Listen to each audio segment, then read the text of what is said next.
नमस्कार, आदाब, बहुत बहुत स्वागत आप सभी का। आप देख रहे हैं खास कार्यक्रम नजर और नजरिया। मैं हूं आपके साथ बुशरा खानम फहद। तो पहला चरण का जो नामांकन है उसके बाद वो खत्म हो गया है, उसकी आखिरी तारीख, लेकिन उसके बाद से ही लगातार जो बिहार का सियासी पारा है वो चढ़ता हुआ नजर आ रहा है।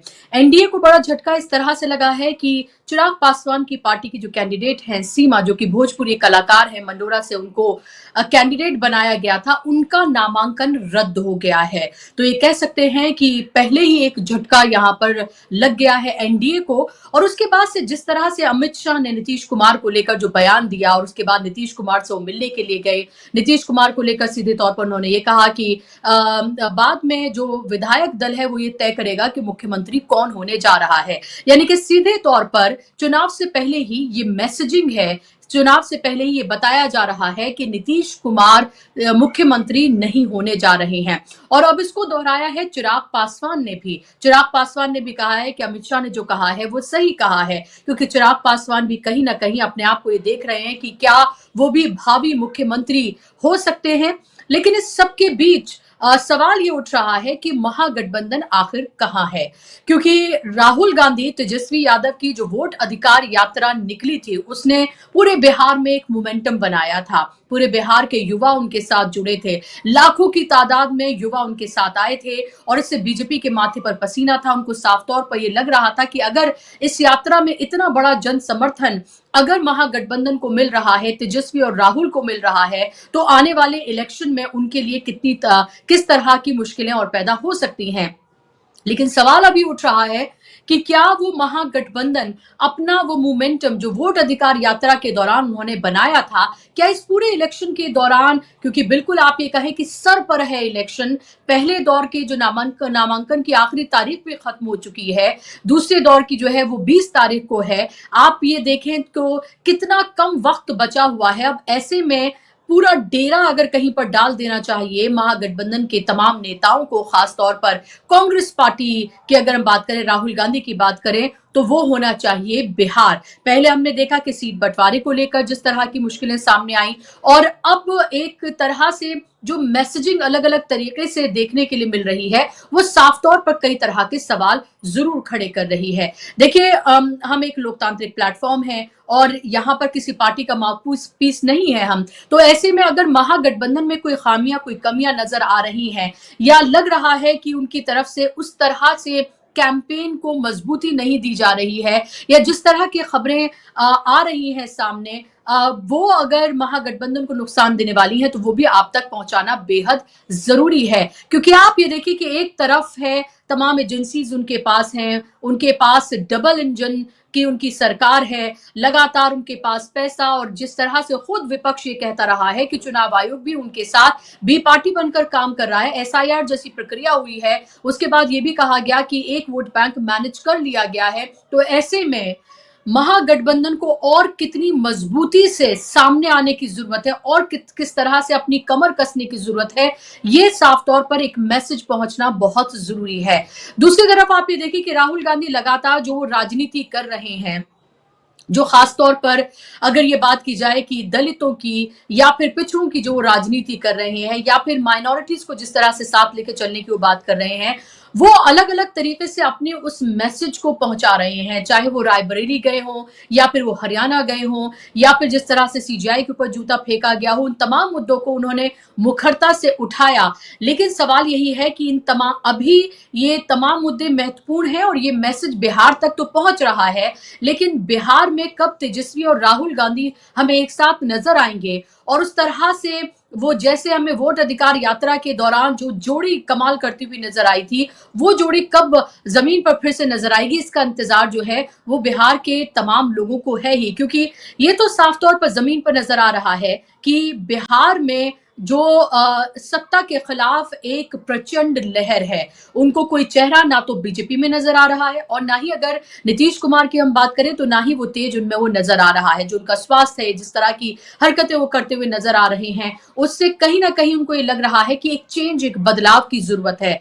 वो बदलाव क्या महागठबंधन बन रहा है, ये एक बड़ा सवाल है। आज इसी पर हम चर्चा करेंगे, इसी पर हम बात करेंगे और मेरे साथ इस पर बात करने के लिए खास मेहमान जुड़ गए हैं। स्क्रीन पर आप मेहमानों को ले आइए ताकि चर्चा का हम आगाज करें। फिलहाल मेरे साथ धनंजय जी हैं। धनंजय कुमार सीनियर जर्नलिस्ट हैं, बिहार से आते हैं, रहते महाराष्ट्र में हैं, लेकिन बिहार की राजनीति की बिल्कुल एकदम कह सकते हैं कि नफ्स उनके एक तरह से हाथ में है। धनंजय जी, बहुत स्वागत आपका कार्यक्रम में। अब से कुछ ही देर में मेरे साथ सिद्धार्थ जी भी जुड़ेंगे और उनसे भी मैं चर्चा करूंगी, लेकिन शुरुआत धनंजय जी आपसे मैं करना चाहूंगी।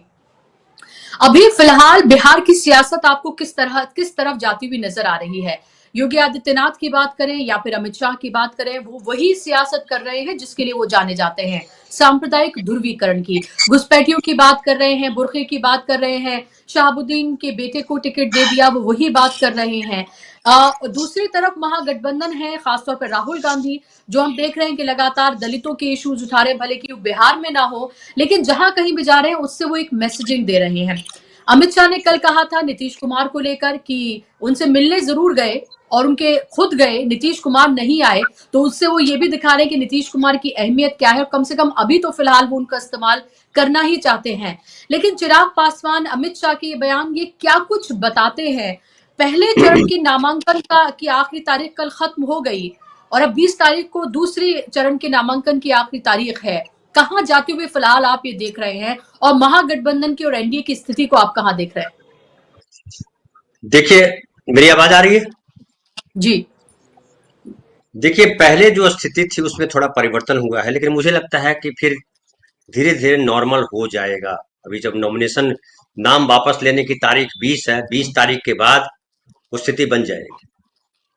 बड़ी केओस की स्थिति रही पहले, एनडीए में स्थिति रही। आपको पता है कि जब बंटवारा हो गया था, नीतीश कुमार चिढ़ गए, भिड़ गए, डांट डपट किया और 5 सीटें ये जो इनकी चिराग पासवान की पार्टी है उसके जो अलॉट कर दी गई थी, वो कहा कि मैं नहीं दूंगा, अपने कैंडिडेट उतारे।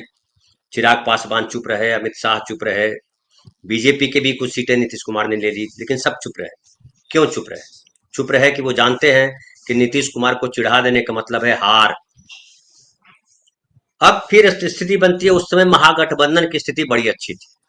महागठबंधन बढ़िया से जो मोमेंटम बनाया था, जो आपने जिक्र किया शुरुआत में कि वोट अधिकार यात्रा, बिहार अधिकार यात्रा तेजस्वी ने खुद शुरू किया और लगा कि काफी बेहतर स्थिति है, सरकार बदलना चाहते हैं लोग, बदलाव की स्थिति है बिहार में, ऐसा लोगों को लगा। लेकिन जो पिछले 2-3 दिनों में हुआ महागठबंधन में, उसको कहीं बेहतर नहीं कहा जा सकता। और अब अपने अपने तरीके से लोग बोल रहे हैं। आरजेडी समर्थक कर रहे हैं कि वो कांग्रेस ने गड़बड़ किया, कांग्रेस समर्थक बोल रहे हैं कि आरजेडी गड़बड़ ने किया। किसने गड़बड़ किया वो छोड़ दीजिए, लेकिन दीपांकर भट्टाचार्य की एक बात महत्वपूर्ण है। दीपांकर भट्टाचार्य ने कहा कि, हालांकि वो बड़े, देखिए मैं और सिलसिलेवार थोड़ा बता दूं, बिहार में एक बनाई गई थी समिति, कोऑर्डिनेशन कमेटी बनाई गई। कोऑर्डिनेशन कमेटी में तमाम वाम दल थे, कांग्रेस थी, मुकेश सहनी के दल थे, आरजेडी के लोग थे और उसके चीफ थे तेजस्वी यादव। तो कोऑर्डिनेशन कमेटी की मीटिंग तो कब से चल रही थी। तो कोऑर्डिनेशन कमेटी की जो मीटिंग थी, मीटिंग के अध्यक्ष तेजस्वी थे, तो बिहार संभालने की जिम्मेदारी तेजस्वी की थी कि तेजस्वी अपने तरीके से चीजों को देखते। जो अल्लाह बरू पे आरोप लगाया जा रहा है या जो आरोप है किसी और पर, राजेश राम पर, मैं उसको अलग तरीके से देखता हूँ।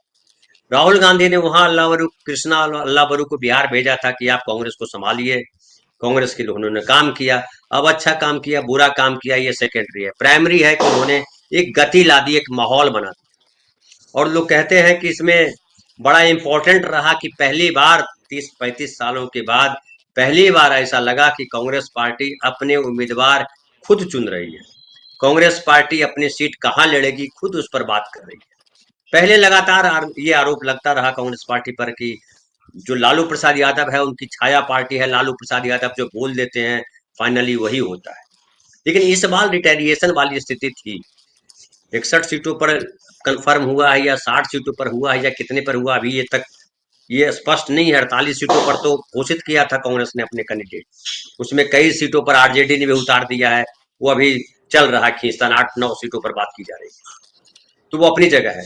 लेकिन जो मुकेश सहनी वाला प्रकरण था, जब मुकेश सहनी जा रहे थे ये देने के लिए, अनाउंस करने के लिए प्रेस कॉन्फ्रेंस के तहत कि हम जो है नहीं है गठबंधन में, तो दीपांकर भट्टाचार्य ने उसमें अपना लीड लिया और दीपांकर भट्टाचार्य ने समझाया। फिर राहुल गांधी से मुकेश सहनी की बात हुई, फिर कन्फर्मेशन आया कि भाई आप जो है 15 सीटों पर लड़ेंगे और राज्यसभा और डिप्टी चीफ मिनिस्टर वगैरह वगैरह जो भी।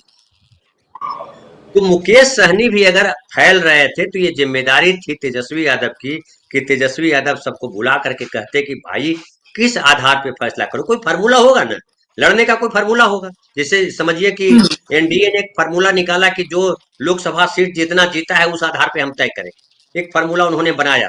अब भी ऐसा करते तो 3 सीट कांग्रेस पार्टी जीती थी, 4 सीट जो है वो आरजेडी जीती है, तो उस हिसाब से तय करते। अब इनके पास तो कोई सीट नहीं था, मुकेश सहनी के पास, उनके पास 2 सीट थी जो माले के लोग हैं, तो कोई तो फार्मूला होगा ना। अब किस आधार पर कहेंगे कि हमारी पार्टी सबसे ताकतवर पार्टी है, हमारे साथ ही सारे वोट बैंक है। जैसे मुकेश सहनी ने कहा कि हमारे पास 10% वोट बैंक है, अपनी सीट 2 बार लड़े नहीं जीत पाए, इस बार तो लड़ ही नहीं रहे हैं। आखिर में उन्होंने कह दिया कि हम चुनाव नहीं लड़ रहे हैं। तो कैसे नेता हो आप, चुनाव नहीं लड़ोगे। तो जैसा प्रशांत किशोर ने कहा कि कहा तो वो शोर मचा रहे थे कि हम लड़ेंगे, राघोपुर से लड़ेंगे, तेजस्वी को दिखाएंगे, वो चुनाव छोड़ करके भाग गए मैदान से। तो ये चुनाव मैदान से भाग जाने वाले नेता क्या नेता होते हैं, ये एक आम आदमी का सवाल है। अब बात आती है कि देखिए कांग्रेस पार्टी उठ खड़ी हुई है, कांग्रेस पार्टी में ये चेतना लौटी है कि हमको अपने निर्णय लेने चाहिए, और सदाकत आश्रम में भीड़ बढ़ी है। राहुल गांधी ने मेहनत की, एक मोमेंटम बना, एक नैरेटिव बना। ये नैरेटिव गड़बड़ाया है, लेकिन मुझे लगता है अभी बहुत समय बीता नहीं है। दीपांकर भट्टाचार्य ने, माले के नेता ने कहा है कि हम पिछली बार 19 सीट पर लड़े, इस बार हम 20 सीट पर लड़ रहे हैं। 20 सीट उसने उन्होंने अपने उम्मीदवार फाइनल कर दिए, लिस्ट प्रकाशित कर दी दोनों फेज के। मुकेश सहनी का भी लगभग फाइनल हो गया। अब कांग्रेस और आरजेडी के लिए भी जरूरी है कि आप जो है अपने लिस्ट जाहिर कर दीजिए, और जहां जहां कैंडिडेट एक्स्ट्रा खड़े हो गए हैं, ये अभी 2-3 दिन, कितना आज 18 है ना, 19 और 20 है, 2 दिन बचा है, आप इसको तय करके निपटा लो। क्योंकि लड़ाई इस बार बहुत गहरी है। अगर महागठबंधन के लोग आपस में लड़ते हैं, इसका नुकसान जो है गठबंधन को होगा, और बीजेपी को उसका फायदा होने वाला है फाइनली। अभी जो स्थिति है वहां देखिए, कितना भी कहे बीजेपी की हम मुख्यमंत्री विधायक दल का नेता तय करेंगे, या कहें कि जो है चिराग पासवान का, जो आपने कहा कि पहले तो कहते थे कि वो चीफ मिनिस्टर की कोई वैकेंसी नहीं है, अब कह रहे विधायक दल तय करेगा। वो सुर बदल लिया उन्होंने अमित शाह जी के साथ, जबकि मांझी जी कह रहे हैं कि नीतीश कुमार ही मुख्यमंत्री होंगे। तो ये मुख्यमंत्री का जो पद है, देखिए 2 ही आदमी को मुख्यमंत्री बनना है, तो 2 ही आदमी तय करेगा, एक नीतीश कुमार है और दूसरे तेजस्वी यादव। बिहार की राजनीति अभी भी समझिए कि लालू और नीतीश से बरी नहीं हो पाई, मेजर स्टेक इन्हीं दोनों का है। कांग्रेस पार्टी ठीक है नए तरीके से खड़ी हो रही है, लेकिन कांग्रेस पार्टी इस स्थिति में अभी नहीं है कि वो डिक्टेट कर सके बिहार की राजनीति को। अति उत्साह में भले कांग्रेस के समर्थक बोल रहे होंगे कि हटाइए, आप अकेले लड़ लीजिए, फलाना कर लीजिए, लेकिन वो अभी समझदारी का परिचय नहीं होगा। और राहुल गांधी ने वो समझदारी का परिचय दिया है कि भैया आप वहां बैठ के तय कर। लेकिन जब गड़बड़ाया तो राहुल गांधी ने इंटरफेयर किया और कहा कि भाई इसको सॉर्ट आउट कर दो जल्दी से तो बेहतर है, और चीजें हुई। लेकिन अभी भी क्या है कि अभी समझिए कांग्रेस पार्टी ने, या अभी महागठबंधन ने अपना प्रचार उस तरीके से शुरू नहीं किया है। बीजेपी ने अपने सारा कुछ शुरू कर दिया है, और बीजेपी लगातार जो है अब घुसपैठिया उसके एजेंडे में नहीं, घुसपैठिया पर नहीं बात कर रहा है। आप याद कीजिए कि घुसपैठिया पे कितनी लंबी बात की। पिछले दिन मैं, कल या परसों को मैं देख रहा था क्विंट हिंदी का, कि उसने एक लिस्ट जारी की है, 4 जिले हैं जो बिहार के सीमांचल के जिले हैं, सीमा के, अररिया, कटिहार, किशनगंज, पूर्णिया, कुल 100 आदमी के आसपास हैं। चुनाव आयोग के सोर्स से उन्होंने खबर दी कि 100 आदमी के आसपास है जिनको कहा गया है कि आप अपनी नागरिकता साबित कीजिए, या आपकी नागरिकता पे संदेह है, सरकार को भेजा है। तो आप ऐसा हंगामा खड़ा किया जिससे लगा कि 1.5-2 करोड़ आ गए हैं बाहर से। अगर 100 आदमी है तो आप हिंदुस्तान भी, जब हिंदुस्तान का आदमी अमेरिका में हो सकता है, 2 जहाज भर के ला दिए, पता नहीं कितने हजार वहां अभी भी पड़े हुए हैं, तो यहाँ भी आ सकते हैं, कौन बड़ी बात है। और जो आए हैं, अभी आपने संदेह व्यक्त किया, वो हैं या नहीं है ये कैसे बताएंगे। उसमें ये भी खबर आई कि जो नेपाल से लड़कियां, जो जो बिहार के लोग हैं जो नेपाल में बसे हुए हैं, उनकी बेटी की शादी बिहार के लड़के से हुई, उसको आप बता रहे हो कि घुसपैठिया। अरे कैसे घुसपैठिया बता दोगे भाई, बिहार की ही लड़की है, वो बिहार की बेटी है वो।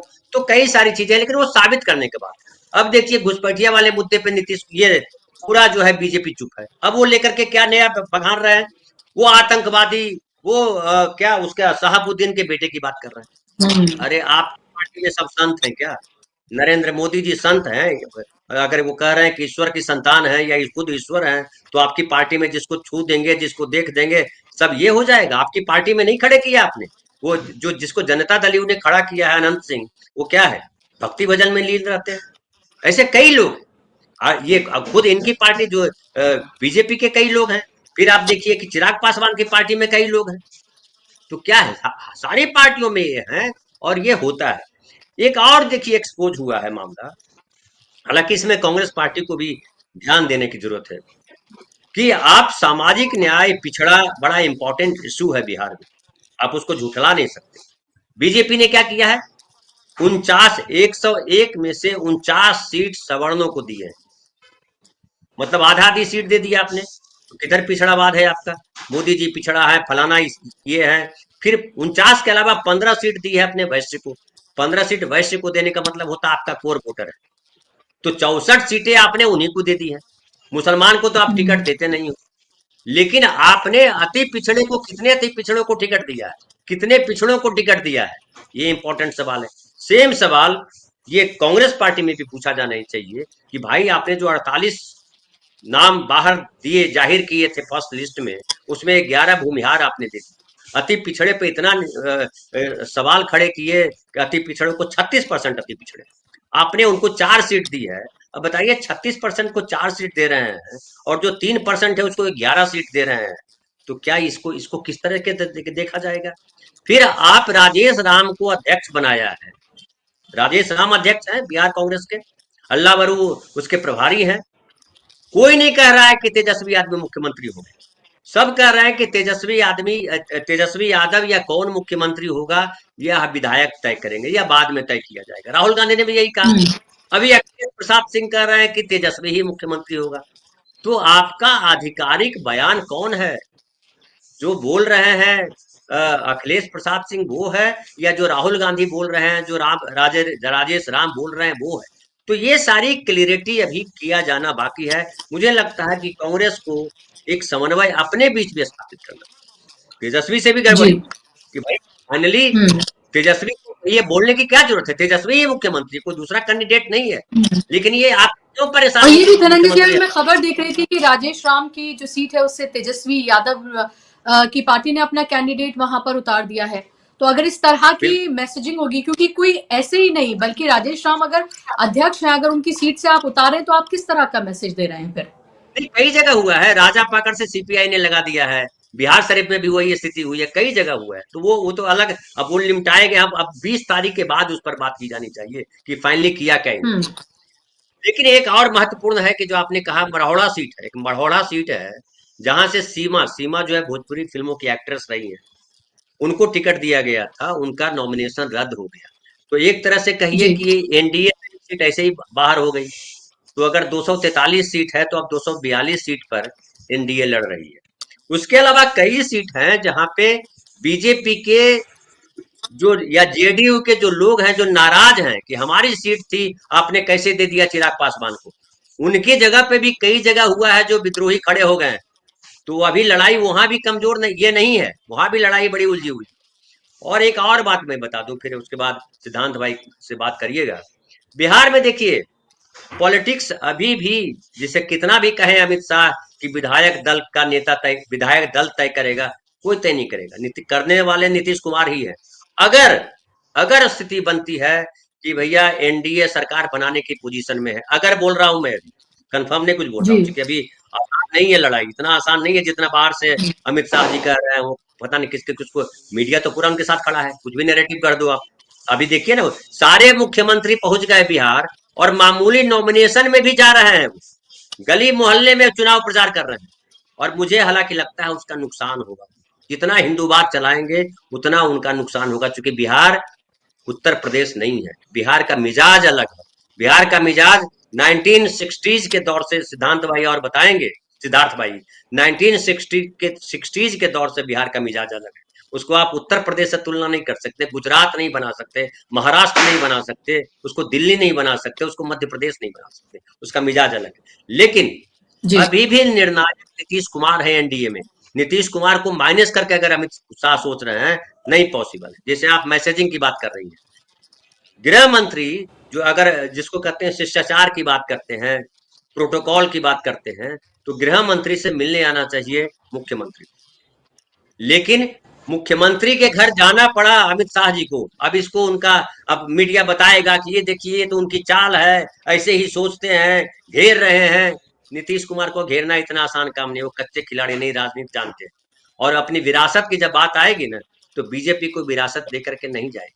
जब ऐसी स्थिति बन जाएगी कि अब मुख्यमंत्री नहीं बन सकते हैं, तब वो झुकाव लालू प्रसाद यादव और नीतीश कुमार, ये समझ लीजिए दोनों एक दूसरे के पूरक हैं। उनको आप अलग करके मत देखिए, चाहे कितनी लड़ाई हो। जी जी, महत्वपूर्ण बात आपने कही है। और कल भी जब मैं डिस्कशन कर रही थी और यही सेम में कार्यक्रम कर रही थी, तब भी ये बात आई थी कि अगर ऐसा होगा कि बीजेपी, ये लगेगा कि बीजेपी के मुख्यमंत्री बनने की नौबत आ सकती है, तो नीतीश कुमार को अगर चुनना होगा तो नीतीश कुमार बीजेपी को न चुन के नीतीश कुमार सीधे तौर पर लालू प्रसाद यादव की तरफ जाना ही मुनासिब समझेंगे कि आखिर वो विरासत अपनी किसको देकर जा रहे हैं। जो बात अभी आपने धनंजय जी आपने कही है, वो बिल्कुल बात सही है। और यही विश्लेषण जो है वो लगातार किया जा रहा है। तो ये महत्वपूर्ण है कि चुनाव के बाद भी कितना बड़ा खेल जो है वो होना अभी बाकी है। अगर कुछ लोगों को ये लग भी रहा है कि भाई एनडीए अगर मजबूत स्थिति में है, तब भी आप ये देखें कि अभी खुला है पूरा खेल। अभी तो चुनावी कैंपेन शुरू भी नहीं हुआ है ठीक से, अभी तो अपने शबाब पर भी नहीं आया है। उसके बाद अभी बड़े बड़े चेहरे हैं जो मैदान में उतरना बाकी हैं। और राजनीति का खेल ऐसा है और चुनाव का खेल ऐसा है कि रातों रात सब कुछ बदल जाता है। और अभी फिलहाल हम देखें तो जमीन पर भारी एंटी इनकम्बेंसी है एनडीए के खिलाफ। 20 साल से वो सत्ता में है और डबल इंजन की सरकार है। तो जाहिर सी बात है जो युवा है खास तौर पर, वो एक बदलाव की तरफ देख रहा है। बहुत सारे लालच दिए गए हैं, युवाओं को भी दिए गए हैं, महिलाओं को भी दिए गए हैं, लेकिन वाकई में क्या वो कारगर साबित हो रहे हैं? सिद्धार्थ जी, स्वागत आपका कार्यक्रम में। और अभी अगर हम ये देखें तो 20 तारीख भी, आज 18 तारीख हो गई, 20 तारीख यानी कि जो दूसरे चरण के नामांकन का आखिरी दिन है। और बीजेपी तो अपनी ताकत जिस तरह से, उसके लिए तो कोई भी चुनाव जो है वो छोटा चुनाव नहीं होता, वो पूरी ताकत ही अपनी जोकती है। वो तमाम अपना पूरा तंत्र लगाती है। अमित शाह ने डेरा डाला हुआ है, योगी आदित्यनाथ वहां पर हैं, तमाम मुख्यमंत्रियों को वहां पर लगाया हुआ है। चुनाव आयोग जैसे विपक्ष कहता है वो तो उसके साथ है ही, एजेंसीज उसके साथ हैं और पहले से ही वो सत्ता में है, केंद्र में भी वो सत्ता में है। फिलहाल बिहार की स्थिति को आप किधर जाता हुआ देख रहे हैं? क्या लग रहा है आपको? क्या आपको लग रहा है एंटी इनकम्बेंसी इतने बड़े पैमाने पर है कि ये चुनाव एक तरफा होने जा रहा है, या फिर आपको लग रहा है कि कांटे की टक्कर आपको देखने के लिए मिल रही है? क्योंकि जिस तरह से सीटों का बंटवारा हुआ है, जो कैंडिडेट्स का चयन किया गया है, वही बहुत कुछ बता देता है। जी बुशरा जी, लोकतंत्र में ना 51 बन जाता है 100 और 49 हो जाता है 0। हम सबको पता है लोकतंत्र का एक नियम होता है 51 is equal to 100, 49 is equal to 0। तो एक चीज तो अब चर्चा से हमको बाहर निकाल देना चाहिए कि इस चुनाव के बाद भाजपा बिहार में सरकार नहीं बना रही है। ये बिल्कुल गणित के अनुसार ये असंभव है, क्योंकि भाजपा पहली बात तो इतनी सीट वो लड़ नहीं रही है, और जितनी सीट लड़ रही है उस पर उसका स्ट्राइक रेट बहुत ज्यादा भी होगा, तब भी उसको 50 सीट कम पड़ेगी सरकार बनाने के लिए। तो भाजपा की सरकार बिहार में नहीं बन रही है। तो और सबसे पहले बिहार में पूरा जो योजना और साजिश भाजपा ने रची थी बिहार में, जो पहले एसआईआर नाम से थी, एसआईआर इसीलिए था क्योंकि बिहार की गरीब ग्रामीण श्रमजीवी जनता का वोट काटा जाए। दूसरा, उन्होंने जिस तरह से अपने गठबंधन के साथियों का को निगलने की कोशिश की, सीट बंटवारे में भी कम सीट दी। तो पूरी तो बीजेपी की जो साजिश थी कि जिस तरह से उत्तर प्रदेश हो या महाराष्ट्र, ये क्या कहते हैं, मध्य प्रदेश हो, गुजरात हो, भाजपा का एक छत्र राज है, उस तरह का राज बिहार में बने, तो वो अब गणितीय दृष्टि से अब बिल्कुल असंभव हो गया है। तो भाजपा की सरकार वहां पर नहीं बन रही है, बचता है एनडीए। अब एनडीए में जिस तरह से धनंजय भाई ने कहा, बिहार को मान लीजिए अगर एक केक है जो जन्मदिन में हम लोग काटते हैं, तो केक को पहले ऐसे काटा जाता है, फिर ऐसे काटा जाता है, फिर ऐसे भी काटा जाता है, फिर ऐसे भी काटा जाता है। तो बिहार में जो जनता है वो अलग अलग वहां पर ध्रुवीकरण है। वहां पर केवल जातीय ध्रुवीकरण नहीं है जिसे सामाजिक न्याय कहा जाता है, वहां पर केवल धार्मिक ध्रुवीकरण नहीं है जिस तक की बीजेपी कहती है, वहां पर अमीर गरीब का भी ध्रुवीकरण है, वहां पर पुरुष महिला का भी ध्रुवीकरण है, वहां पर युवा और बुजुर्ग का भी ध्रुवीकरण है, और वहां पर क्षेत्रीयता का भी ध्रुवीकरण है। और बिहार एक ऐसा स्थान है जहां पर कि दुनिया के सबसे पहले ग्राम गणराज्य आज से 2500 साल पहले वैशाली में बने थे। ग्राम गणराज्य का मतलब ही होता है कोई राजा प्रमुख नहीं होता, आपके गांव के लोग आपस में सब प्रमुख जो गांव के लोग होते हैं नागरिक प्रमुख होता है। वहां पे प्रजा प्रमुख नहीं होती है, वहां पर नागरिक होता है। राजा जहां होता है वहां पे प्रजा होती है, जहां पर गणतंत्र होता है वहां राजा नहीं होती, प्रजा नहीं होती, वो नागरिक हो जाता है। तो इसका मतलब ही है कि बिहार क्षेत्रीयता को बहुत ज्यादा महत्व देता है।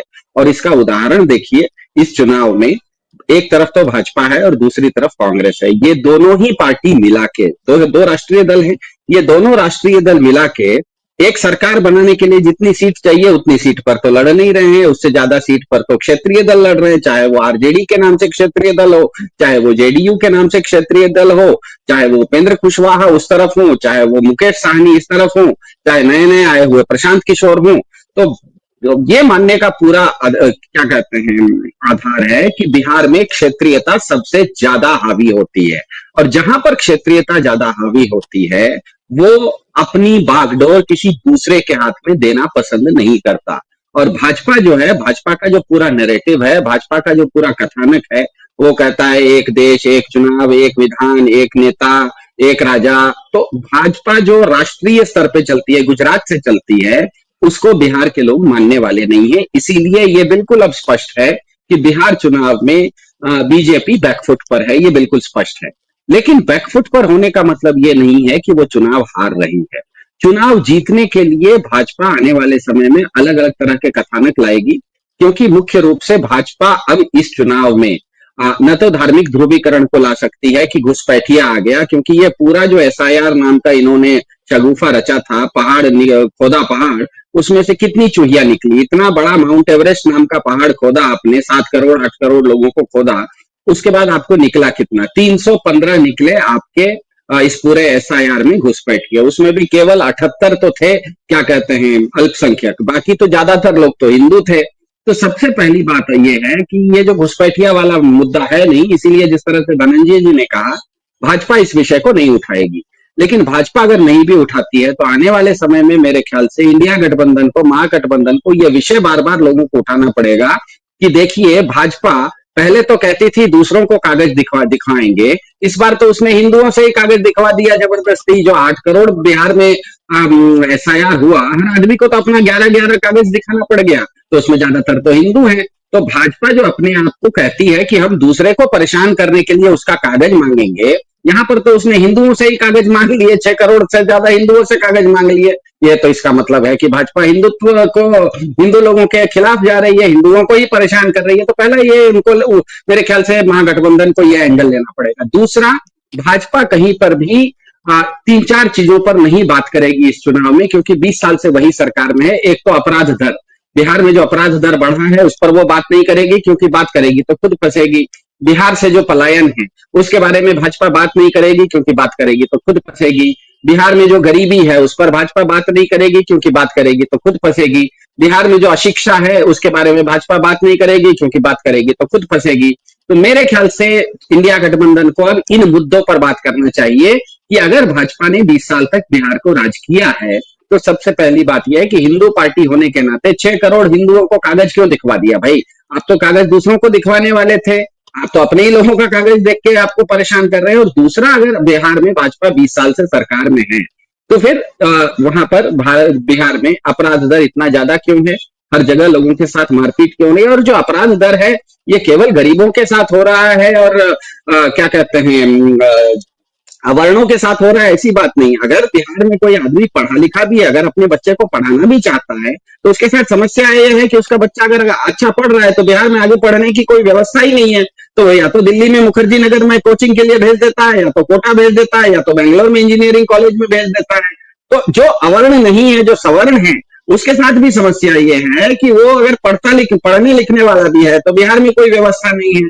बिहार में अगर कोई एंटरप्रेन्योर जिसे कहा जाता है, जो व्यापारी होता है, जो कुछ नया चीज शुरू करता है, मेरे परिवार में ऐसी घटना हुई है कि बिहार में कोई बहुत अच्छा कोचिंग सेंटर कोई चला रहे थे, बहुत अच्छे से चला रहे थे, और वो संजोग से पिछले 10 साल से चला रहे थे।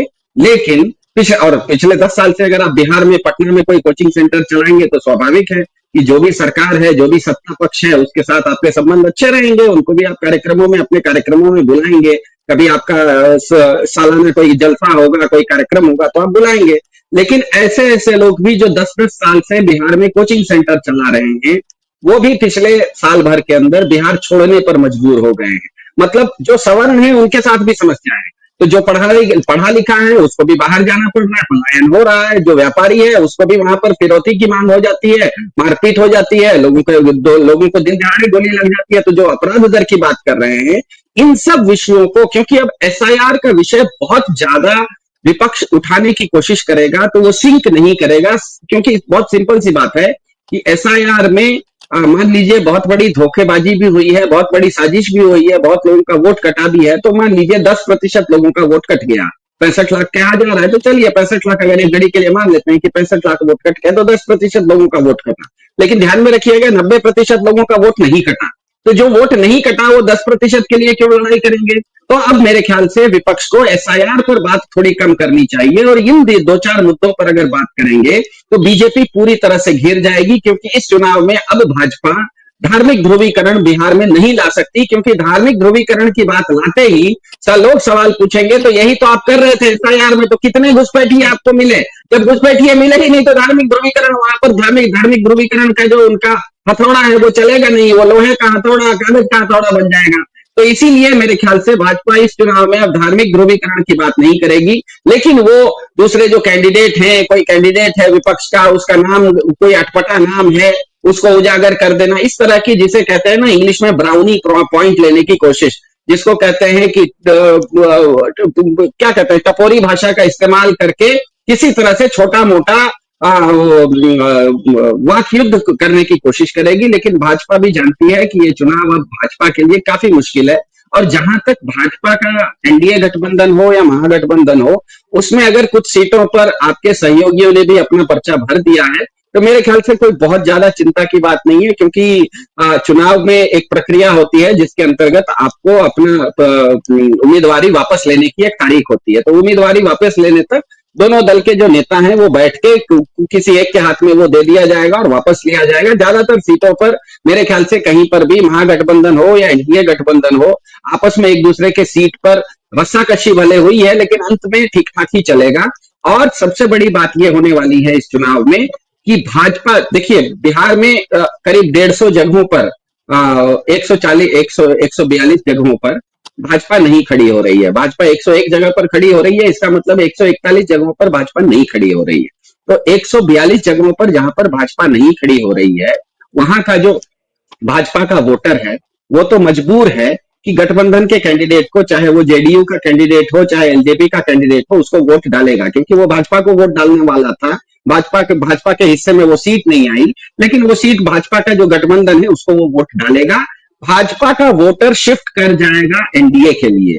लेकिन जो जेडीयू का वोटर है, जो 101 सीटों पर जेडीयू का वोटर है, वो जानता है कि जिस तरह से भाजपा जेडीयू को और नीतीश कुमार को निपटाने की कोशिश कर रही है, जेडीयू का वोटर जानता है कि अगर मैं अपने क्षेत्र से भाजपा को जिता दूं, जहां जेडीयू का वोटर जेडीयू का कैंडिडेट है वहां पर तो जिता देगा, लेकिन जहां पर जेडीयू के वोटर के सामने जेडीयू के कैंडिडेट के बदले बीजेपी का कैंडिडेट है, वो वहां शिफ्ट नहीं करेगा। वो कहेगा, जिस तरह से धनंजय भाई ने कहा कि भाजपा तो सवर्णों की पार्टी है, वो तो 49 लोगों को सवर्णों को टिकट दे देती है, वो तो वैश्यों को टिकट दे देती है, वो तो मेरी पार्टी है नहीं। और वो अगर जीतती है, ज्यादा सीट उसको आ जाएगा, तो वो तो मेरे नेता को पहले निपट देंगे। क्योंकि हमें पता है कि जेडीयू के हाथ में जिस तरह से भाजपा है, जिस तरह से धनंजय भाई ने कहा कि भाजपा, हम सबको पता है कि सवर्णों का वो प्रतिनिधित्व करती है, उसी तरह से वो सीट भी देती है। दूसरी तरफ जो आरजेडी है, उसका समीकरण MY का समीकरण है, वो भी हम सबको पता है। लेकिन बिहार में 36% वोट ईबीसी के अंतर्गत आता है, मतलब अत्यंत पिछड़ा वर्ग के अंतर्गत। तो जो ये अत्यंत पिछड़ा वर्ग है, ये ज्यादातर नीतीश कुमार का समर्थक है, क्योंकि नीतीश कुमार भी जिस जाति से आते हैं वो मेजोरिटी जाति नहीं है, बहुमत की जाति नहीं है, बहुत अल्पसंख्यक। मेरे ख्याल से नीतीश कुमार जिस जाति से आते हैं उसके केवल 3% लोग बिहार में हैं। तो ये जो अत्यंत पिछड़ा वर्ग है वो नीतीश कुमार को पसंद करता है। उसको पता है कि नीतीश कुमार अगर मेरी सीट पर जेडीयू नहीं खड़ा है और बीजेपी खड़ा है, और अगर मैं उसको वोट बीजेपी को जिता दिया तो बीजेपी जीतते ही मेरे नेता को निपट देगी। तो ऐसी स्थिति में यहाँ पर वोट जो ऊपर से भले इनका नेताओं का गठबंधन हो गया हो, पार्टियों का गठबंधन हो गया हो, लेकिन वोटर में जो नीचे तबके के वोटर हैं, जहां पर वोटर की स्थिति है, वहां पर बीजेपी का वोटर तो अपना वोट ट्रांसफर करेगा एनडीए के कैंडिडेट को, चाहे वो जेडीयू हो या चाहे वो एलजेपी हो। लेकिन अगर जेडीयू का वोटर है तो वो अपना वोट बीजेपी को देके अपने पैर पर कुल्हाड़ी नहीं मारेगा। वो क्या करेगा, वो किसी दूसरे को जिताने की कोशिश करेगा। तो ऐसी स्थिति में बीजेपी काफी ज्यादा बैकफुट पर है। लेकिन बैकफुट पर होना एक बात है, बीजेपी के पास बहुत ज्यादा प्रचार तंत्र है। होता यह है कि चुनाव नजदीक आते आते जो सबसे ज्यादा हल्ला मचाता है, जो सबसे ज्यादा दिखना शुरू होता है, जो आपके घर के सामने सबसे ज्यादा झंडे लेके घूम रहा होता है, जिसका सबसे ज्यादा प्रचार हो रहा होता है, जिसके ऑटो सबसे ज्यादा घूम रहे होते हैं, जो ज्यादा दिखता है वही ज्यादा बिकता है। और इस मामले में भाजपा, हमें पता है, उसके पास पैसे भी हैं, संसाधन भी है, उसके पास व्यवस्था भी है, और वो इस प्रचार को बहुत ज्यादा करेगी। तो मेरे ख्याल से महागठबंधन के सामने ये चुनौती तो नहीं है। मेरे ख्याल से ये चुनाव तो बहुत ज्यादा चुनौतीपूर्ण नहीं रहा। भाजपा के लिए ये चुनौतीपूर्ण हो गया है, लेकिन महागठबंधन को यह ध्यान में रखना है कि बीजेपी अंत अंत में बहुत जोरदार प्रचार करती है। उस प्रचार के काट के लिए अपने कैंडिडेटों, अपने उम्मीदवारों को और पार्टी हाईकमांड को भी पूरी ताकत लगा देनी चाहिए, ताकि वोटरों तक ये मैसेज पहुंच जाए। 2-3 मैसेज जिसके बारे में हमने चर्चा की कि भाजपा हिंदू हितरक्षक पार्टी है, तो 6 करोड़ बिहार के हिंदुओं को कागज क्यों दिखवा दी? उसको तो दूसरों को कागज दिखवाना था। आप दूसरों का कागज देखते देखते हमको ही परेशान करने लगे कागज दिखाओ करके। और दूसरी बात कि आप अगर 20 साल से हैं तो बिहार में पलायन इतना ज्यादा क्यों है, बिहार में लॉ एंड ऑर्डर इतना खराब क्यों है, बिहार में इतनी गरीबी क्यों है, बिहार में इतनी अशिक्षा क्यों है? तो मेरे ख्याल से इन सवालों का जवाब भाजपा के पास नहीं है। अगर इंडिया गठबंधन इन सवालों के साथ वोटरों के पास जाता है तो ये चुनाव में भाजपा को काफी टेढ़ी खीर होने वाली है, क्योंकि मेरा तो यह पक्का मानना है कि भाजपा ये चुनाव के बाद बिहार में भाजपा की सरकार तो नहीं बन रही। ओके, इंटरेस्टिंग कि आप अभी सिर्फ एक तरह से प्रिडिक्ट कर रहे हैं कि नहीं बन रही है, और उसके आपने तमाम रीजंस भी आपने यहाँ पर सामने रखे हैं। लेकिन धनंजय जी, सवाल पे मेरा ये है कि क्या ये चुनाव सामाजिक न्याय, सामाजिक बराबरी वर्सेस सांप्रदायिक ध्रुवीकरण क्या होने जा रहा है? क्योंकि बिहार की धरती तो वो धरती है जहां पर जातीय जो राजनीति है वो सबसे ज्यादा वहां देखने के लिए मिलती है। वहां पर बेरोजगारी पर हम देख रहे हैं कि युवा लगातार गुस्सा है, सड़कों पर है, महंगाई पूरी तरीके से चरम पर है। ये तमाम मुद्दे आपको अहम होने जा रहे हैं, या आपको लग रहा है कि फिर से वही जो एक तरह से बीजेपी का जो प्रोपेगेंडा है वही वो सामने लेकर आने वाले? क्योंकि अभी जो वो उन्होंने कैंपेन की जो पूरी शुरुआत की है उससे तो यही लग रहा है कि उनको इसके अलावा आता भी कुछ नहीं है, और इसके अलावा वो कर भी कुछ नहीं सकते हैं, और उनको लगता है कि ऐसे ही करके वो चुनाव जीतते रहे हैं। या फिर दूसरी बात जो लोगों के जहन में है कि एसआईआर के थ्रू उन्होंने अपना एक सर्टेन परसेंटेज का जो वोट बैंक है वो मैनेज कर लिया है। क्या इतना ही आसान है सब कुछ करना? तीसरा, आपको क्या लग रहा है कि महागठबंधन की जो पूरी स्ट्रैटेजी है वो क्या होनी चाहिए? क्योंकि नीतीश कुमार हमें उस तरह से भाषण देते हुए या उस तरह से एक्टिव तो हमें नजर नहीं आ रहे। तो क्या पूरी कमान एनडीए की, क्या हम नरेंद्र मोदी और बीजेपी के नेताओं इन सबके हाथ में देखेंगे? और क्या दूसरी तरफ राहुल गांधी और तेजस्वी यादव उसका पूरी तरीके से उस तरह से मुकाबला और मजबूती से करने के लिए क्या तैयार है? मैं आखिरी वाले सवाल का पहले जवाब देता हूँ। नीतीश कुमार कर रहे हैं, रैली कर रहे हैं, और जो नीतीश कुमार का पूरा अप्रोच, अभी मैं देख रहा था 40 उनके स्टार प्रचारक उन्होंने जो चुनाव आयोग को दिया है कि हमारे 40 स्टार प्रचारक ये हैं, उसमें तमाम लोग, उसमें हिंदू हैं, मुसलमान हैं, पिछड़े हैं, दलित हैं, सब लोग हैं। तो नीतीश कुमार का जो रहेगा, जो चुनाव प्रचार करेंगे, वो बीजेपी से मेल नहीं खाएगा। बीजेपी से मेल नहीं खाएगा, ये वो नहीं कहेंगे कि घुसपैठिया आ गया, वो नहीं कहेंगे कि हम बनाइए और उसके बाद हिंदू राष्ट्र बना देंगे, वो नहीं कहेंगे कि हम जो है भाजपा राज लेकर के आ रहे हैं, ये सब वो नहीं बोलने वाले। बीजेपी को चिल्लाने दीजिए, वो मोदी जी हैं, आदित्यनाथ जी हैं, यादव जी हैं, फलाना जी हैं, ढिमकाना जी हैं, चिलाना जी हैं, उनके भी 50 जी हैं। तो 50 जी, उसमें रवि किशन जी भी हैं, उसमें मनोज तिवारी जी भी हैं, उसमें निरहू जी भी हैं, और भी जी होंगे, कई जी होंगे। तो वो जी को रहने दीजिए, लेकिन बिहार में मूल मुद्दा है वहां का बेरोजगारी, वहां मुद्दा है शिक्षा, वहां मुद्दा है वहां का जीवन स्तर। ये मूल मुद्दे हैं।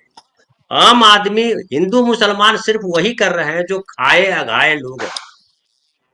दूसरा वो कर रहे हैं जो मूर्ख है, जिसको कुछ पता ही नहीं है कि हिंदू क्या होता है और मुसलमान क्या होता है। उसको लगता है कि हम मुसलमान हैं तो हिंदुओं के खिलाफ बोलना है, उसको लगता है हिंदू है तो मुसलमानों के खिलाफ बोलना होता है, उसको लेना देना नहीं है हम्म। किसी चीज से। वो है। लेकिन सबसे इंपॉर्टेंट है कि जो स्ट्रेटजी जो महागठबंधन की है, नीतीश कुमार उनके स्ट्रेटजी में फिट होते हैं। तो मैं कहूंगा कि एनडीए में भी जो स्ट्रेटेजिस्ट है उसमें नीतीश कुमार अलग हो जाते हैं। फिर आप गौर कीजिए कि आपने जो पहले कहा ध्रुवीकरण की बात कही, बड़ा अच्छा सिद्धांत भाई ने, सिद्धार्थ क्षमा करेंगे, सिद्धांत बार बार बोल देता हूँ, सिद्धार्थ भाई ने जो कहा कि कई तरीके के ध्रुवीकरण, बहुत क्लास बात उन्होंने कही कि युवाओं का और बुजुर्गों का भी ध्रुवीकरण, महिलाओं का और पुरुषों का भी ध्रुवीकरण, तो पढ़े लिखों का और अनपढ़ों का भी ध्रुवीकरण, तमाम तरीके के ध्रुवीकरण। और उस ध्रुवीकरण के बीच एक है कि लोगों को लग रहा है कि भाई हमें बीजेपी की, ये जो बड़ी मार्के की बात कही सिद्धार्थ भाई ने, और कि बीजेपी सरकार नहीं बनने जा रही। जो मैंने पहले कहा था कि वहां सरकार बनाने का काम बेसिकली वो एक दूसरे के पूरक लालू प्रसाद यादव हैं और नीतीश कुमार है। अब गौर कीजिए, पीछे नहीं ले जाऊंगा लेकिन पीछे भी अगर देखिएगा 2013 से अगर आप देखते आइएगा तो 2010 के चुनाव में लालू प्रसाद यादव और रामविलास पासवान, आज चिराग पासवान जी बोल रहे हैं पहले क्या था उस समय क्या था, वो भूल गए हैं कि उनके पिताजी जब हार गए थे चुनाव तो राज्यसभा का मेंबर लालू प्रसाद यादव ने बना के भेजा था, फिर मंत्री भी बने थे। और रामविलास पासवान और लालू प्रसाद यादव दोनों मिलकर के लड़े थे विधानसभा चुनाव 2010 का। कुल 25 सीटें आई थी। कितनी आई थी? कुल 25 सीटें आई थी। तब लालू प्रसाद यादव ताकतवर ही थे, लेकिन नीतीश नीतीश कुमार का वो शौर्य काल था एक तरह से मान लीजिए। लेकिन उसके बाद कितना समय बीता, 10 से 13 आते आते मोदी जी के खिलाफ खड़े हो गए, बीजेपी को सरकार से निकाल दिया और सरकार बाहर के सहयोग से चली, इन लोगों के सहयोग से जो अभी महागठबंधन में है। फिर 2014 का चुनाव अकेले लड़ा, उसमें अपेक्षित सफलता उनको नहीं मिली। फिर 2015 के चुनाव में महागठबंधन के साथ लड़े। तो महागठबंधन के साथ लड़े तो नीतीश कुमार ने बीजेपी के लिए क्या कहा था, और क्या नीतीश कुमार ने बीजेपी का जो एजेंडा है खास करके हिंदू मुसलमान, क्या बिहार में चलने दिया है? क्या बिहार में कहीं हिंदू मुसलमान दिखाई पड़ता है? हाँ, नीतीश कुमार की दो बातों के लिए गहरी आलोचना है कि वक्फ कानून पे आपने जो है आपने बीजेपी की लाइन क्यों ली, ये बड़ा इंपॉर्टेंट है, ये वक्फ कानून पे आपने क्यों ली। फिर एक बात और आती है कि दूसरा एक और बीजेपी, धनंजय जी की अगर लिस्ट भी देखते हैं तो पिछली बार 11 मुस्लिम कैंडिडेट थे, इस बार सिर्फ 4 हैं। तो कहीं ना कहीं वो भी असर दिखाई दे रहा है कि आखिर आपने कैंडिडेट क्यों कम किया। और वक्फ कोई छोटा मुद्दा नहीं है, वक्फ मुसलमानों के लिए बहुत बड़ा मुद्दा है और कहीं ना कहीं ये बात उनको चुभी भी है और वो नाराजगी जो है वो साफ तौर पर दिख भी रही है। नहीं ये कह सकते हैं, लेकिन उसका दूसरा पहलू मैं ये आपको देता हूं कि पिछली बार हम्म। जो 11 सीटों पे खड़ा किया था उसमें से 11 के 11 हार गए, ठीक है ना। तो ये हुआ कि मुस्लिम वोट अब नीतीश कुमार को नहीं मिल रहा, ये एक स्ट्रेटजी बनी। फिर हुआ कि बसपा से जो एक जमा खान जीत करके आए थे उसको नीतीश कुमार ने अपने साथ मिला लिया और जमा खान को मंत्री भी बनाया, जमा खान को फिर टिकट दिया उन्होंने।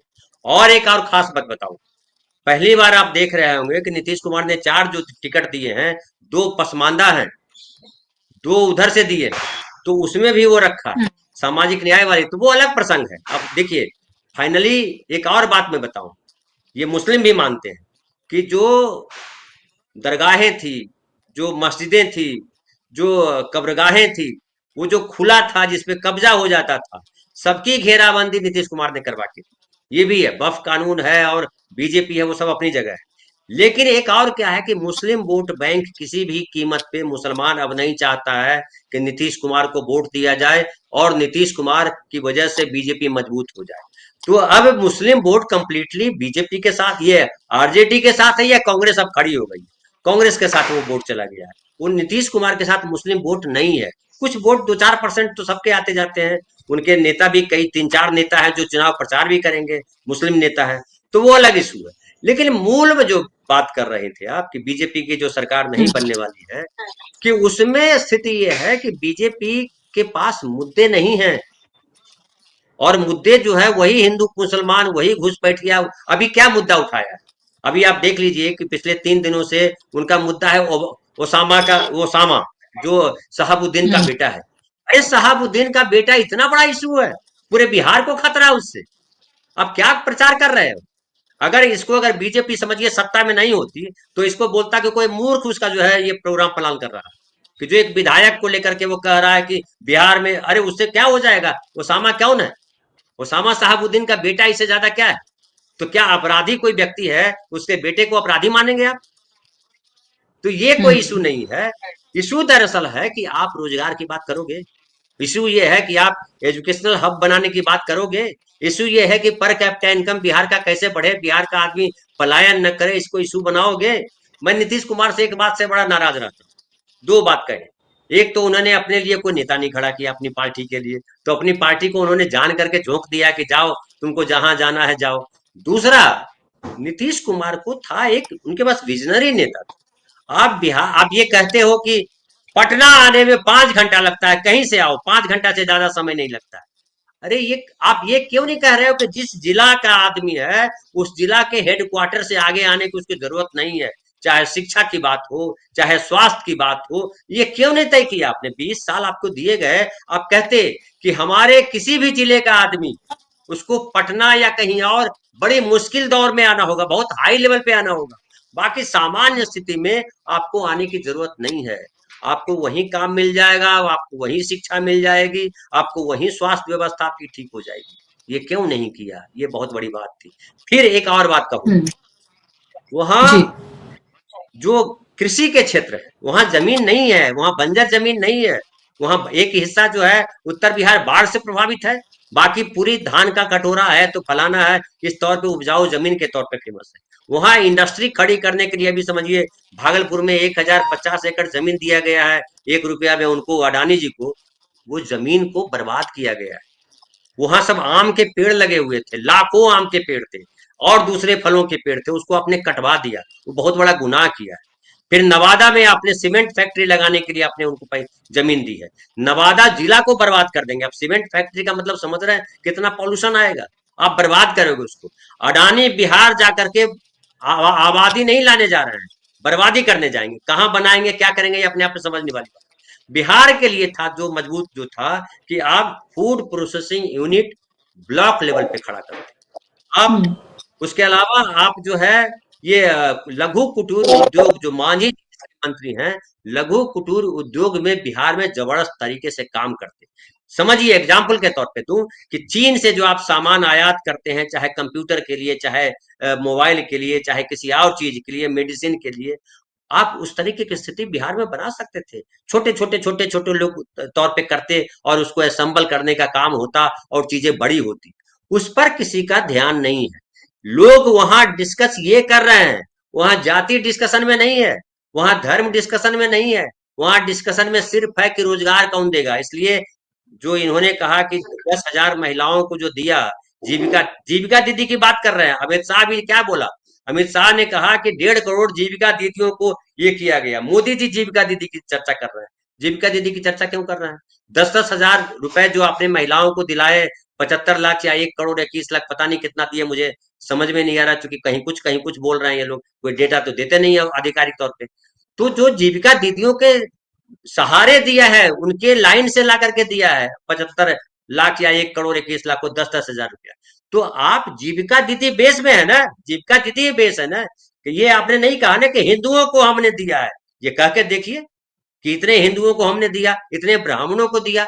इनका पूरा का पूरा नैरेटिव फर्जी नैरेटिव है, जमीन बिना नैरेटिव है और हवाई नैरेटिव है। बिहार के लोग हवा में नहीं चलते हैं। अब देखिए सवर्ण और अगड़ा पिछड़ा वहां है बिहार, इससे इनकार नहीं कर सकते। ये भी बात को इनकार नहीं कर सकते कि वहां यादवों से चूंकि संख्या में ज्यादा है, उनसे लोगों को कई बार भय लगता है कि यादव राज कहीं ना आ जाए। रीतलाल को ही बहुत उभारा गया। कुछ चीजों को कैसे बचाएं, कांग्रेस पार्टी कैसे बचाए, कैसे बचाए आरजेडी, ये स्ट्रेटजी उनको बनानी पड़ेगी। अभी मैं तारिक अनवर का मैं देख रहा था। तारिक अनवर आप जानते हैं कि कांग्रेस के पुराना नेता रहे, फिर जो है वो युवक एनएसयूआई के वो अध्यक्ष रहे, मंत्री रहे, तमाम रहे। वो अभी सांसद है कटिहार से। वो उनसे हालांकि किसी ने सलाह मशवरा पूरे इसमें नहीं किया। वो कह रहे हैं कि अल्लाह बरू ने अच्छा काम नहीं किया, हारे हुए जो ज्यादा नंबर से जो हार गए थे उनको आपने क्यों टिकट दे दिया। तो इन सब चीजों को एड्रेस करना जरूरी है कि आप अपनी पार्टी, आप सांसद हैं, मनोज राम वहां के सांसद हैं, तारिक अनवर वहां के सांसद हैं, इन सबको आपको बिठाना था ना। अब अल्लाह बरू को प्रभारी बना दिया, मतलब क्या, कल अल्लाह बरू के पास जो मिलने आएगा, जो कहेगा वही सुनेंगे आप। तो इसकी थोड़ी कमी है, इसको ठीक किए जाने की जरूरत है। कांग्रेस पार्टी रीजनल पार्टी नहीं है, कांग्रेस पार्टी नेशनल पार्टी। उससे लोगों को जी। उम्मीद है, तो सबसे हम्म। ज्यादा उम्मीद है हम्म। धर्मनिरपेक्ष राज है कि नरेंद्र मोदी वाला सबका साथ विकास नहीं, समावेशी राजनीति के साथ चले। उन सबको लग हम्म। रहा है कि कांग्रेस की पार्टी है जिसकी उम्मीद ना की जाती है। कांग्रेस पार्टी की ये जिम्मेदारी, कांग्रेस पार्टी के नेताओं की जिम्मेदारी कि जो नेता उनके भीतर उनके स्लीपर सेल की तरह काम करते हैं, उनको कैसे उठा के बाहर फेंके, ये बड़ा इंपॉर्टेंट हम्म। है। बिल्कुल, ये महत्वपूर्ण बात है आपने कही। एक तरह से पूरी बिहार की राजनीति को यहाँ पर आपने खोल कर रखा है। लास्ट सवाल बहुत संक्षेप में सिद्धार्थ जी, कि अगर सीधे तौर पर ये डिक्लेयर किया जाए कि भाई जी माफ कीजिएगा, सीधे तौर पर अगर ये डिक्लेयर किया जाए कि अगर चुनाव महागठबंधन जीतता है तो तेजस्वी यादव ही चीफ मिनिस्टर होने जा रहे हैं, क्या आपको लगता है इन चीजों का फर्क पड़ने जा रहा है? क्योंकि हम ये देख रहे हैं कि लोगों को ये तो पता है कि जाहिर सी बात है कांग्रेस के पास तो कोई फेस है नहीं। अगर महागठबंधन की सरकार बनती है तो तेजस्वी ही उसका चेहरा है। राहुल गांधी कैंपेन करेंगे, राहुल गांधी नेशनल लीडर है। तेजस्वी यादव ने यह कहा भी था कि प्रधानमंत्री उनको बनते हुए देखना चाहते हैं, अगले प्रधानमंत्री के तौर पर उनके नाम की बात उन्होंने कही भी थी। युवाओं में एक क्रेज जो है वो सीधे तौर पर हम तेजस्वी का देखते हैं। बिहार का युवा बड़ा जागरूक युवा है। लगातार जिस तरह से ग्राउंड से जिस तरह की रिपोर्ट्स हैं वो भी साफ तौर पर बता रही हैं कि युवा बड़े पैमाने पर नाराज भी है, और यही वजह है कि वोट अधिकार यात्रा में भी बड़े पैमाने पर युवा जुड़े थे। पिछली बार की बात करें और इस बार के चुनाव की हम बात करें, पिछली बार में भी आप ये देखिए कि सबसे बड़ी पार्टी के रूप में तो आरजेडी ही उभरी थी। तो अब क्या लग रहा है कि इससे ग्राफ आपको बढ़ता हुआ नजर आ रहा है? और क्या तेजस्वी का क्रेज आपको लग रहा है कि इतने बड़े पैमाने पर है कि लोगों को लग रहा है कि yes he is the leader? जी, देखिए महागठबंधन में बिल्कुल स्पष्ट है कि सबसे बड़ी पार्टी आरजेडी है। चुनाव भी वो सबसे ज्यादा सीटों पे लड़ रही है, इसीलिए महागठबंधन की ओर से अगर सरकार बनती है तो तेजस्वी यादव ही उसके मुख्यमंत्री बनेंगे। ये बिल्कुल स्पष्ट है, इसमें तो कोई दो राय है ही नहीं। वो बोले नहीं भी तो महागठबंधन का हर वोटर जानता है, हर व्यक्ति को ये चीज पता है, बिल्कुल स्पष्ट है इस मामले में।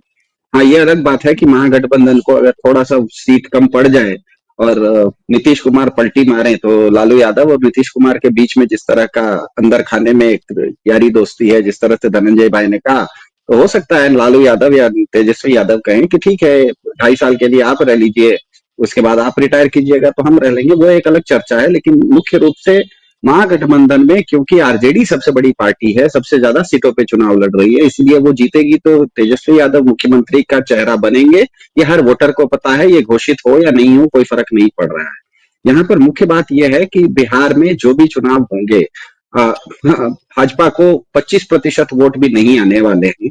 75% वोट जो आने वाले हैं, या कम से कम 75 नहीं तो कम से कम 70% वोट वो क्षेत्रीय दलों को आने वाले हैं। लोगों को एक गलतफहमी है कि बिहार में जातिवाद है या भारत में जातिवाद है। असल में वो ध्यान से देखिएगा तो वो जातिवाद नहीं होता है, वो क्षेत्रवाद होता है। क्योंकि हर संस्कृति जो होती है एक किसी क्षेत्र तक सीमित रहती है। अगर जातिवाद होता भारत में तो मायावती जिस समय उन्होंने दलित के नाम पे पार्टी बनाई, उनको तमिलनाडु में भी सीटें जीतनी चाहिए थी। वो तो कभी जीतती नहीं है। जातिवाद क्या तमिलनाडु में दलित नहीं है क्या? तमिलनाडु में दलित हैं, बीएसपी दलितों को टिकट भी देती है और राष्ट्रीय पार्टी भी बनी। वो लोग तमिलनाडु में भी चुनाव लड़ती थी, क्यों नहीं जीतती थी? क्योंकि तमिलनाडु का जो दलित है वो अपने आप को उत्तर प्रदेश के दलित से मैच नहीं करता है। इसीलिए भारत में जिसको आप जातिवाद कहते हैं वो असल में जातिवाद नहीं है, वो क्षेत्रवाद है। अभी ताजा उदाहरण है 2-4 साल पहले, 5 साल पहले, 10 साल पहले, ज्यादा साल नहीं हुआ है, तेलुगु बोलने वाले तेलुगु बोलने वाला एक राज्य आंध्र प्रदेश अपने आप में दो राज्य बन गया, एक आंध्र प्रदेश रह गया, एक तेलंगाना बन गया। क्यों क्यों बना? क्योंकि क्षेत्र अलग है। तो भारत में इसीलिए आप देखिए कि भारत में सबसे ज्यादा क्षेत्रीय पार्टियां हैं। भारत का आप चुनाव का इतिहास उठा के देख लीजिए, 1984 से पहले भारत में एकमात्र राष्ट्रीय पार्टी होती थी, कांग्रेस होती थी। लेकिन 1984 के चुनाव के बाद जनता पार्टी, बीजेपी नाम की एक पार्टी आई, जो कि अब राष्ट्रीय पार्टी वो भी बन गई है। राष्ट्रीय पार्टी का मतलब, मैं ये नहीं कह रहा हूं कि चुनाव आयोग किस पार्टी को राष्ट्रीय पार्टी का दर्जा देता है। तो राष्ट्रीय पार्टी का मतलब जिस पार्टी का चुनावी राष्ट्रीय फुटप्रिंट है। और तब से लेके अभी तक 1 दर्जन चुनाव हुए हैं। किसी भी चुनाव में क्षेत्रीय दलों को हमेशा 40% से ज्यादा वोट आता है। तो बिहार में, और ये चीज सबसे ज्यादा आपको बिहार में दिखेगी। इस चुनाव में भी देखिए बिहार में छोटे दल कितने ज्यादा ताकतवर हैं। आरजेडी बहुत ताकतवर है, जेडीयू बहुत ताकतवर है, एलजेपी बहुत ताकतवर है, उपेंद्र कुशवाहा बहुत ताकतवर है, मुकेश सहनी बहुत ताकतवर है। भले छोटे क्षेत्र में हो, लेकिन अपने अपने क्षेत्र में सब लोग अपने अपने क्षेत्र के, जिसे कहते हैं ना क्षेत्रीय क्षत्रप, हिंदी में उसको क्षत्रप कहा जाता है, तो ये क्षत्रप है। तो इसीलिए ये बिल्कुल स्पष्ट है कि ये चुनाव क्योंकि क्षेत्रवाद के साथ हो रहा है, और भाजपा कहीं पर भी अपने नैरेटिव में वो क्षेत्रवाद को नहीं लाती है, वो नैरेटिव में धर्म को लाती है, वो नैरेटिव में राष्ट्रवाद को लाती है। बिहार हमेशा से क्षेत्रवाद पर निर्भर रहा है। जिसको हम जातिवाद कहते हैं वो असल में जातिवाद नहीं है, क्षेत्रवाद है। मेरी एक अपनी संस्कृति, हमें पता है, धनंजय जी जानते हैं क्या मिथिलांचल के लिए अलग मांग नहीं हो रही है सर? मिथिलांचल के लिए अलग मांग हो रही है ना, भोजपुर के लिए अलग मांग हो रही है। तो मिथिलांचल के लिए जो अलग मांग हो रही है वो झा मिश्रा लोग थोड़े कर रहे हैं, मिथिलांचल में जितने भी लोग रह रहे हैं वो लोग सब कर रहे हैं। इसका मतलब बिहार में या भारत में जिसको हम जातिवाद के नाम से हल्के में लेते हैं, वो असल में जातिवाद नहीं है, वो क्षेत्रवाद है। क्योंकि हर क्षेत्र का अपना एक विशेषता होती है। वो लोग कहते हैं कि जितनी मेरी विशेषता है, जो मेरी विशेषता है, वो क्यों सरकार में प्रतिबिंब नहीं हो रहा है? मेरे जितने लोग मैं हूं इस संस्कृति के संवाहक, हमारी सरकार में पूछ क्यों नहीं होती है? तो इसीलिए इस देश में अलग अलग समय पर अलग अलग राज्यों की भी मांग होती है। कभी झारखंड अलग मांग कर लेता है, कभी तेलंगाना अलग मांग कर लेता है, कभी उत्तराखंड अलग मांग कर लेता है, क्योंकि क्षेत्रवाद प्रमुख है, जातिवाद नहीं है। और इस चुनाव में क्योंकि बिहार में आप उठा के देख लीजिए, डाटा बता रहा है कि सबसे बड़े बड़े दल जो भी लड़ रहे हैं वो सारे क्षेत्रीय दल हैं। जब बीजेपी भी अगर राष्ट्रीय दल है तो उसको जेडीयू के सामने और चिराग पासवान के सामने सरेंडर होना पड़ रहा है। चिराग पासवान कहता है कि वो कहते हैं कि हमको 29 सीट चाहिए, तो उनको देना पड़ रहा है। आप छोड़ नहीं सकते उन लोगों को, आप कितना भी बार्गेन कीजिए। लेकिन बीजेपी क्षेत्रीय दलों के ऊपर बुलडोजर नहीं चला पा रही है, बार्गेन कर रही है, टाइट बार्गेन कर रही है, लेकिन उनके ऊपर बुलडोजर नहीं चला पा रही है। कांग्रेस के साथ भी यही स्थिति है। आरजेडी के साथ कांग्रेस बी टीम बन के खेल रही है, क्योंकि उसको पता है कि बिहार में उसकी उतनी ताकत नहीं है। तो बिहार में देखिए जो भी चुनाव के नतीजे आएंगे, क्षेत्रीय दल को ही सबसे ज्यादा, सारे क्षेत्रीय दल मिला दीजिएगा ना तो हम लोगों को 2/3 बहुमत आ जाएगा। राष्ट्रीय दल को 1/3 बहुमत भी नहीं आने वाला है। और सारे क्षेत्रीय दल, क्योंकि क्षेत्रवाद के नाम पर उनका एक अपनी अस्मिता होती है, इसीलिए वो हमेशा पीठ पीछे कभी भी एक होने की संभावना बिल्कुल स्पष्ट बनी रहेगी। तो लालू यादव और नीतीश कुमार पीठ पीछे एक हो जाएं बिहार की अस्मिता बचाने के लिए, और बीजेपी के गुजरात से बिहार को नहीं चलाने के लिए, हमको कोई बहुत बड़ा आश्चर्य नहीं होगा। और यही होने वाला है। मेरे ख्याल से फिर से मैं कहूंगा बिहार में बीजेपी की सरकार अब नहीं बन रही। चलिए, हमारे दोनों एक्सपर्ट ने तो यही कहा है, ये भविष्यवाणी उन्होंने की है। अब देखना ये होगा कि आने वाली जो 14 तारीख है उसको क्या कुछ होने जा रहा है, बहुत महत्वपूर्ण होगा, क्योंकि उससे न सिर्फ बिहार बल्कि केंद्र की जो सरकार है उसमें भी बड़ी उथल पुथल देखने के लिए मिलेगी, नतीजे जिस भी तरह से आते हैं। बहुत शुक्रिया सिद्धार्थ जी आपका, और धनंजय जी आपका कार्यक्रम का हिस्सा बनने के लिए, समय देने के लिए बहुत बहुत धन्यवाद। शुक्रिया आप तमाम दर्शकों का भी कार्यक्रम का हिस्सा बनने के लिए। नमस्कार।